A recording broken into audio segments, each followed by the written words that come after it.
So there has been a major uproar in the reselling community about this new $600 tax threshold. What does this mean? Does this impact you? Is it going to mean that you have to pay more money? We are going to get into that. So before we get into that, I do want to have a disclaimer that while I work in finance, I am not a tax professional. I am not an accountant. That is not my thing. We are going to go through what the changes are and what this means for you. But I want to be very, very clear that you are not to take any specific tax advice from this, and you are supposed to speak to a professional. Go to an accountant, go to someone that knows your specific case. Yeah, the only tax advice we will ever give you is to pay them. Yes. So beyond that, we won't give you advice on specifically how to do that, deductions, all of that kind of thing. I don't know anything about it. He's not licensed for it, but there are people here on YouTube and other places that you can find. One that I specifically like to watch is Not Your Dad's CPA. They are here on YouTube, Instagram, TikTok, wherever you like to find content, but a licensed tax professional is where you want to go for that. But this video is going to be specifically about the law, what has changed, what does that mean, and what should you expect with the upcoming tax season? Okay, so what changed? So in the American Rescue Plan Act that was recently passed, there was a lot going on in that though, but there was one specific thing that relates to resellers in particular, which was the change for the reporting criteria for third-party platforms and vendors. So eBay, Poshmark, Uber, Airbnb, all of them. Yes, so I'm going to read to you exactly what it says and then we'll explain it. So it says, de minimis exception for third-party settlement organizations. A third-party settlement organization shall not be required to report any information under subsection A with respect to third-party network transactions of any participating payee if the amount which would otherwise be reported under subsection A2 with respect to such transactions does not exceed $600. Clarification that reporting is not required on transactions which are not for goods or services. That was super clear. Wasn't it? It's super helpful? totally black and white. So glad I read that. So helpful. So what does that mean? So what does that mean? So before this went into effect for 2022, the third-party vendors, Poshmark, eBay, whomever, were only required to send a notice to the government and to the end recipient, the reseller or the contract worker, if they hit a certain threshold, which was $20,000 and 200 transactions for the year. Now, that has been shifted to a much lower bar of anyone who has made over $600 is going to get a form from the platform itself showing the amount. So that is the extent of what has changed. What has not changed is what you, the seller, reseller, whatever you may be, has to pay taxes on. I want to make that really clear. There has been no changes to that whatsoever. So anything that was meant to be paid before is still meant to be paid now. Nothing has changed. Okay, but now you're going to be getting a new form that you've never heard of before. And what is that form? So it's going to be a 1099-K. And what that is it's an official form that they send both to you and to the IRS showing the breakdown. And it can look vastly different between platforms, but it should give you some more concrete breakdown of your transactions on that platform for the year. So for eBay, we actually got one of these last year, and we can show a redacted version of that form on the screen.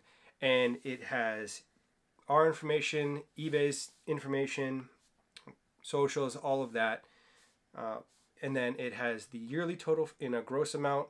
It has the number of transactions that you had for the year, and then it has a breakdown by month of all of the money that you've received from the platform for the month. And it doesn't do a very good job of clarifying what that money is. Yes. So first of all, if you're like me and you sell on multiple platforms, you might receive multiple 1099-Ks. I am expecting to receive probably 3 of them, even though Macari has not been my bae. I think I've made over $600. I would imagine, I would be very, very surprised that you don't get one from Macari, even though you only made a few $1,000s. Yeah, I would definitely think so. So with that, I need to look at these numbers and figure out, do I owe taxes on all of this? Now, I'm not going to give you a breakdown of what are expenses and all that type of stuff, but what I will tell you is this is a gross number, so you want to compare this to your numbers and make sure that what is reported is what you expect to report. Things that you're not seeing on this form are, for example, fees, because we pay fees 10% on eBay, 20% on Poshmark. On eBay, you've also got promoted listing fees, you've got your store subscription fee, you've got lots of fees. You don't see shipping. So for eBay, for example, they will pay you the shipping and then you use that money to pay a label through their platform, but that's not shown here, so you're going to have to look at that. They're not showing you returns. So if you were paid for an item, but then it was returned and you had to refund it, that's not being shown here. So you want to really make sure that you're looking through everything and taking all of the information that you have for your business to a tax professional to make sure that you're reporting it accurately and doing everything you can to give the most complete picture of your business. So how do you do that? How are you going to find all of these numbers? So that's a good question for you because you're vastly more familiar with the eBay platform than I. Yeah, so I'm going to use eBay for an example just because it's much easier to see a breakdown. Now, Poshmark does have a sales report that you can easily download and you can get all of the same information, and it's actually in one quick, easy Excel report. eBay makes it a little bit more difficult, but it's more visual. So what you want to do is you want to go into eBay and you want to click on My eBay, and then the drop down is going to be Selling. And then on here, you're going to have a big list of tabs, and you're going to go to Performance and then Sales. When you get to this, you want to do the drop down for sales for the last year. And please don't do this until we've moved into the next year, of course, because it's going to give you 2021 instead of 2022. But once you do it, you will get a sales report for the last year. They do break down for you the selling cost and the quantity sold, but it is a little tricky because you do need to scroll down a little bit farther to the all sales chart to get a breakdown of shipping and handling and taxes and government fees you may have paid.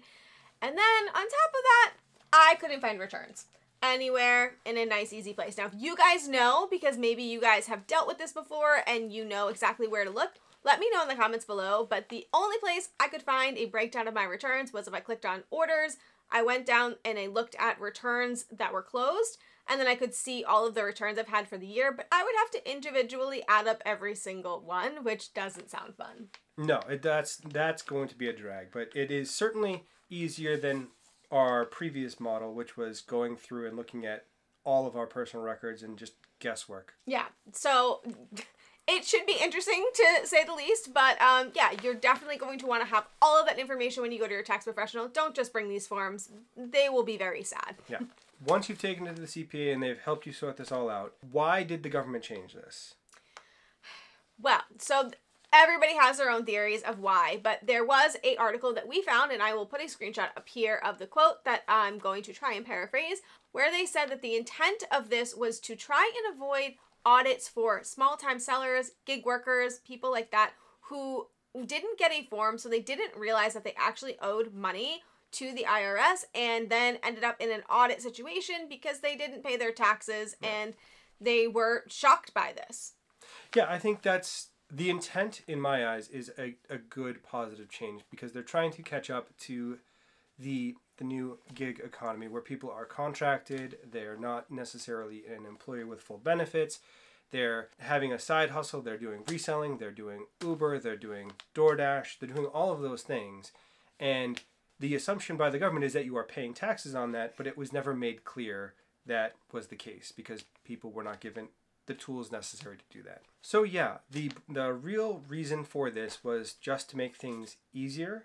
I don't know if the government did it in the best way possible. Do they ever? No, I don't. That's neither here nor there. So what does this mean for the hobby seller or someone selling personal items out of their house? Are they going to have to pay more taxes than they were previously?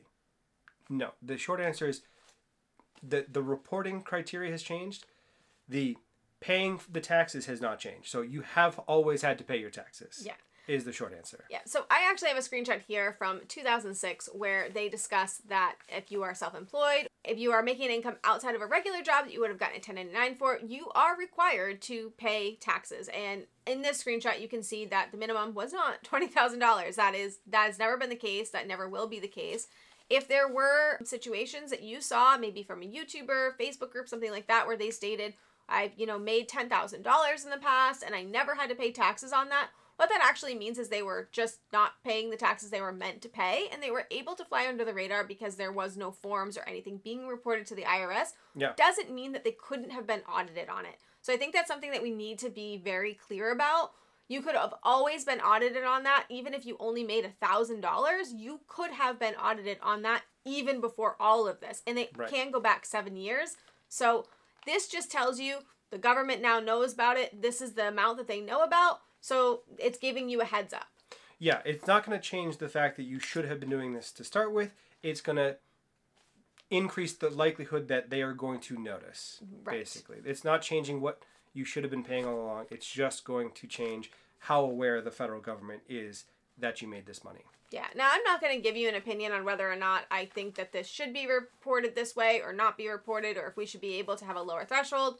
That's a conversation for another day. But I'm sure that a lot of you became aware of this because there was emails going out. There are banners on all of the platforms. There's a lot of talk about something called... It's the Coalition for 1099K Fairness.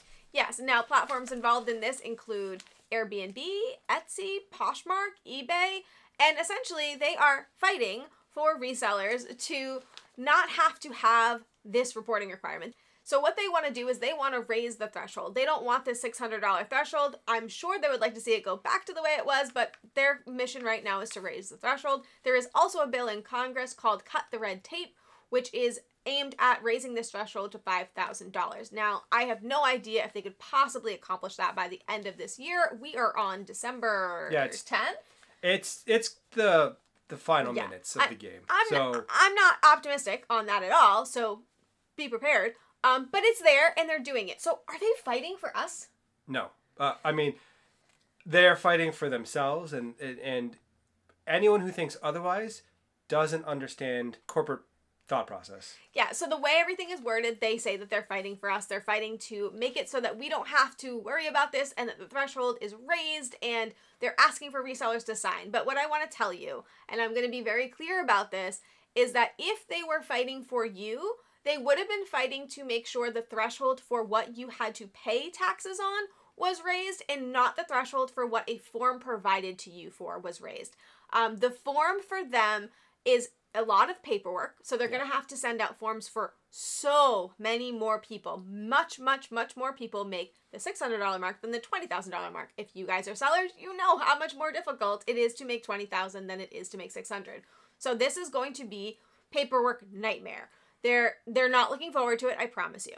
There's that. And then the other thing is they're very worried that people are going to be driven off their platform because they don't want to have to deal with this. Maybe they're scared. Maybe they want to make a little bit of money and fly under the radar, legal or not. But there's a concern that they're going to drive away sellers. It's not. It's very not. It's very not. But they're concerned about that. So they are concerned about their bottom line and their bottom line only. So keep that in mind. If they wanted to fight for us, they would fight for our liability for taxes, not for some form. And I promise you, they're not helping you if you get audited. So yeah, they're not going to pay for your accountant or tax lawyer to get out of a jam if you were to get audited for not paying your taxes. That's on you. And if you don't do it, you have to deal with the consequences. Right. So let's not get it twisted. They're not fighting for you. They're fighting for them. If we agree with what they're fighting for, that's okay to join the fight. Just don't think that they're fighting for you. They're not. So they're not fighting for you, and just keep that in mind as you're doing this. And speaking of not fighting for you, this reminds me of a law earlier in this year where we were getting plenty of notifications to sign for something where we thought they were fighting for us, but they weren't. Do you remember the Shop Safe Act? It was Macari, and they were very clearly pandering to try to get out of having any additional liability as well. So it was very clearly the same kind of, we don't want to do extra work, we like things the way they are, they're going to have to deal with it. Right. So if you want to learn more about that and how they tried to manipulate the community again to fight for them, click on the screen here because that one was interesting.